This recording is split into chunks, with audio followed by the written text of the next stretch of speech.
Assalamualaikum warahmatullahi wabarakatuh. Saudara saya sekalian, insya Allah untuk pertemuan kali ini kita akan melanjutkan materi kemarin ya yang sudah disampaikan, yaitu masih mengenai hukum bacaan atau ahkamul huruf ya. Dalam ilmu tajwid itu kan ada bagian ahkamul huruf, yaitu hukum-hukum baru yang timbul setelah huruf-huruf tersebut terpenuhi ya secara makhorijul huruf dan sifat-sifatnya. Baik, masih seputar hukum nun bersukun dan tanwin ya. Kemarin kita sudah membahas bagian pertama, yaitu hukum idhar. Dan yang kedua, hukum nun sukun dan tanwin itu ada idgham ya. Idgham.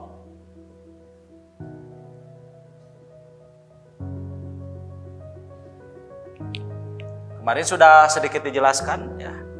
Apa idgham itu? Idgham itu idkhalus syai'i fi syai'i. Itu memasukkan sesuatu ke dalam sesuatu. Itu idgham. Yang dimaksud memasukkan sesuatu tersebut dalam hukum idgham ini secara dalam ilmu tajwid, maaf, ya, yaitu memasukkan suara nun sukun dan suara nun yang ada pada tanwin ketika dibacakan itu dimasukkan pada huruf-huruf idgham. Yang mana huruf idgham ini ya, dalam kitab tajwid Tufatul Atfal sudah dijelaskan huruf idgham ini wasani idghamun bisittatin atat fiyar maluna indahum qad sabatat ya, yang mana fiyar maluna huruf idgham ini yar maluna ya ro mim yarma lu lam waw nun ya. Ada 6 ya, sama dengan huruf idhar. Yarmaluna gitu, biar cepat menghafalnya dikumpulkan dalam satu kata ya. Yarmaluna. Ini huruf idgham. Sedangkan idgham ini terbagi 2 bagian ya. Di pertemuan sebelumnya sudah dijelaskan ya bahwa idgham ini terbagi 2. Yang pertama yaitu idgham bigunnah. Idgham bigunnah yaitu memasukkan huruf nun sukun kepada huruf idgham bigunnah dengan disertai sengau ya, dengan sengau. Tuh. Jadi ngadengung mencek kurang Cianjur ya, ngadengung sengau itu. Atau gunnah ini dulu mah saya waktu kecil suka dinadomkan ya, suka dinyanyikan. Yang disebut gunnah itu ngaran gunnah bijil sora anu ngeunah tina janur irung anu geus merenah. Oh, ya, janur irung teh ini nih. Ya, pangkal hidung terasa getarannya ke sini ketika membunyikan huruf yang memang di situ ada hukum gunnahnya. Ya. Bi gunnah yang masuk kepada bagian bi gunnah ini ya, huruf-hurufnya yaitu yang 6 ini masuk ke bi gunnah ada 4. Yang pertama huruf ya, kedua mim, nun dan waw.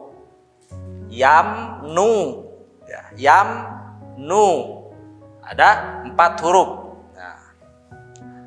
Kemudian yang kedua, bagian yang kedua idgham itu yaitu bila gunnah ya, bila gunnah ya.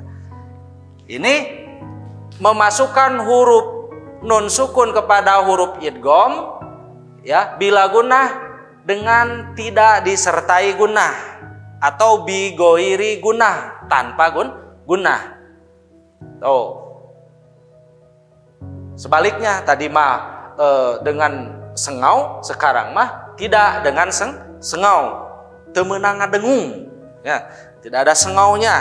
Nah, ini hurufnya ada dua, yaitu ro dan lam. Ya, jadi huruf idgham yang 6 ini masuk ke bigunnah 4 huruf, masuk ke bilagunnah 4 huruf.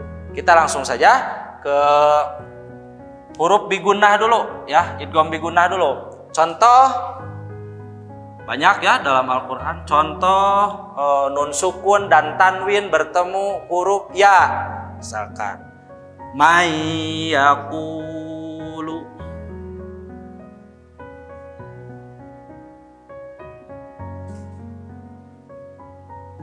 Dalam penulisannya man yaqulu. Tapi karena di sini hukum bacaannya adalah idgham bigunnah, maka ini harus diidghamkan, dimasukkan kan tadi ya, diidghamkan itu. Nun sukunnya kepada iya. Makanya dalam Al-Qur'an dalam khat Utsmani itu suka menggunakan tasydid. Ya. Itu. Jadi may yaqulu. Nah, di sini bigunnah disertai gunnah. May yaqulu amanna. Contoh ya. Tuh. Banyak sih di Quran ya contoh-contoh kalimat yang mengandung hukum bacaan idgham bigunnah. Oke, itu yang pertama. Yang kedua, huruf idgham bigunnah itu ada mim ya. Contoh mim mam mam atau min. Apa ya contohnya, coba saya ingat-ingat lagi nih contohnya. Contoh nun sukun atau tanwin bertemu dengan mim. Ada yang bisa membantu? Contohnya mam mana ya. Mam mana itu. Mam mana. Tuh, mim sukun atau nun sukun bertemu dengan huruf idgham yang kedua yaitu mim. Nah, di sini biasa ya, kalau ini suka ada tasdid. Kalaupun tidak ada tasdid, tetap cara bacanya itu harus diidghamkan, dimasukkan. Ya. Jadi asalnya man mana, jadi mam mana, mam harus dengan sengau kan bigunnah. Man mana, boleh di situ ulama ahli qiraah memberi kelonggaran ya, di situ boleh didiamkan dulu sehingga muncul atau terasa gunnahnya, boleh sampai didiamkan 3 harokat ya. May yaqulu atau man mana'a gitu. Oke, selanjutnya yang ketiga huruf idgham bigunnah itu ialah huruf nun ya. Contoh bacaan atau kalimat yang mengandung hukum bacaan idgham bigunnah dengan huruf nun, huruf idgham bigunnahnya yaitu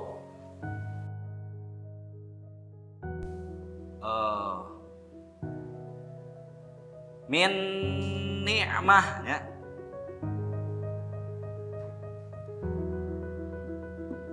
Min ni'matin. Nah, ya. Nun sukun bertemu huruf nun. Ketika ditanya min ni'matin apa hukumnya? Idgham bigunnah. Kenapa dibaca idgham bigunnah? Karena nun sukun bertemu huruf nun. Huruf nun ini bagian daripada huruf idgham bigunnah. Gimana cara bacanya? Min ni'mah. Ya, di situ jadi ada sengau karena bigunnah. Oke, yang terakhir huruf idgham bigunnah itu ialah waw. Ya. Sini waw. Contoh miwaraqati.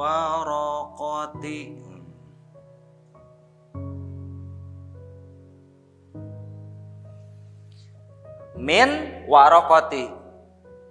Karena hukumnya idgham bigunnah maka dibaca min warokoti. Jadi lebur suara nunnya, langsung ditasdid ke waw karena dimasukkan kan idgham itu.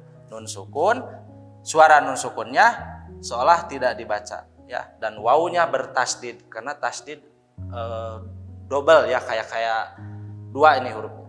Min warokoh gitu ya. Tetap harus dengan sengau. Ini adalah contoh-contoh hukum bacaan idgham bigunnah. Yang sebelum yang ke bila gunnah ini ada pengecualian ya, ada pengecualian ya, yang tidak boleh dibaca idgham bigunnah sudah dijelaskan di kitab-kitab tajwid atau di dalam kitab tajwid Tuhfatul Atfal juga sudah jelas ya. Itu yang kecuali nun sukun atau tanwin ya bertemu dengan huruf idgham bigunnah tapi dalam satu kata. Ini kan dua kata, ada man ya, ada yakulu. Semua ada man, ada manaa. Tuh. Ya, ada miu, ada min, ada warokoti. Nih, dua kata. Nah, ketika nun sukun bertemu wawu, bertemu nun, bertemu mim atau iya dalam satu kata, maka ini gugur ya, tidak dikatakan idgham bigunnah ya, malah di sebagian kitab tajwid dikatakan idgham nakis ya, atau sebaliknya, jadi kembali ke bacaan semula yaitu idhar ya. Contoh fid dunya ya.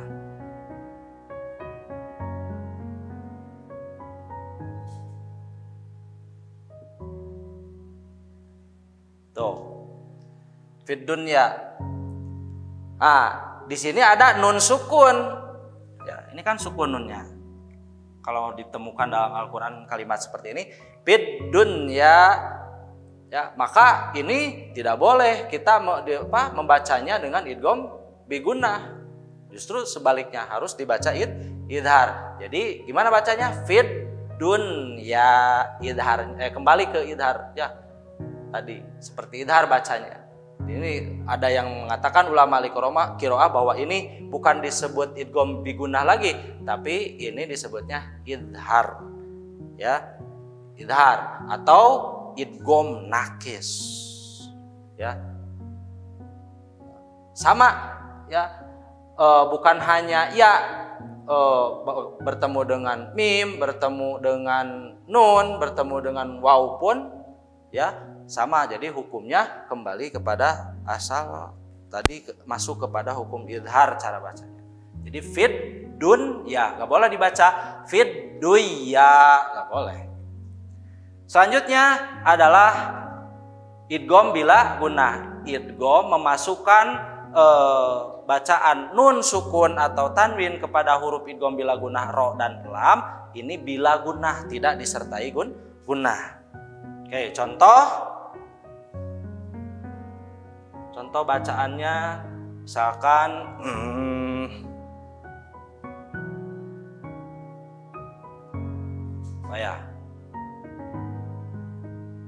min, di Quran banyak contohnya. Ada yang bisa bantu contoh bacaan nun sukun atau tanwin berhadapan dengan ro dan lam ya. Mir rabbikum contoh ya.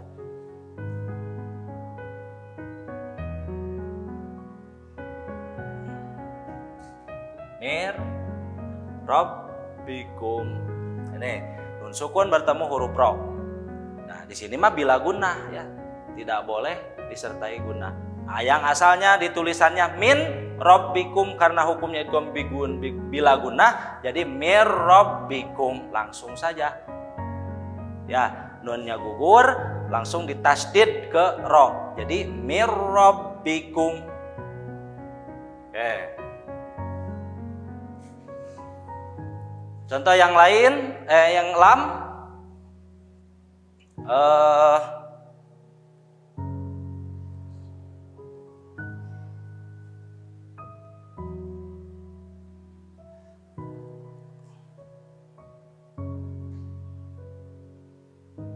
contoh lam. Ada yang bisa bantu contoh lam ya, ketika nun sukun atau tanwin bertemu huruf lam. Coba ada yang bisa ngasih contoh? Banyak sih di Quran ya. Malam ya.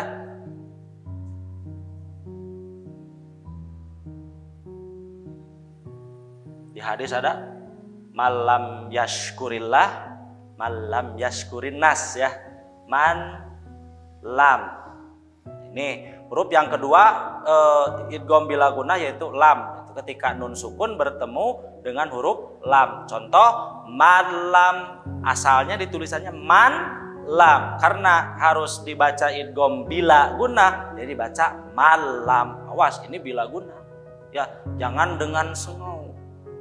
Itu justru harus ada tikror di situ, dibulak-balik. Contoh begini cara bacanya. Madlam, madlam ya, jangan manlam tapi madlam, atau mirrabbikum, mirrabbikum. Di situ ada takror ya, ada bulak-balik. Baik, mungkin itu saja ya pembahasan yang kedua, yaitu hukum idgham, yang mana idgham ini terbagi dua, yaitu yang pertama idgham bigunnah, yang kedua idgham bila gunnah. Huruf idgham bigunnah ada 4, ya, mim, nun, wau, atau dikumpulkan dalam kalimat yanmu. Yang kedua idgham bila gunnah, hurufnya ro dan lam dikumpulkan dalam kalimat rilun. Itu saja yang mungkin bisa disampaikan, mudah-mudahan bisa dipahami. Akhirul kalam, wassalamualaikum warahmatullahi wabarakatuh.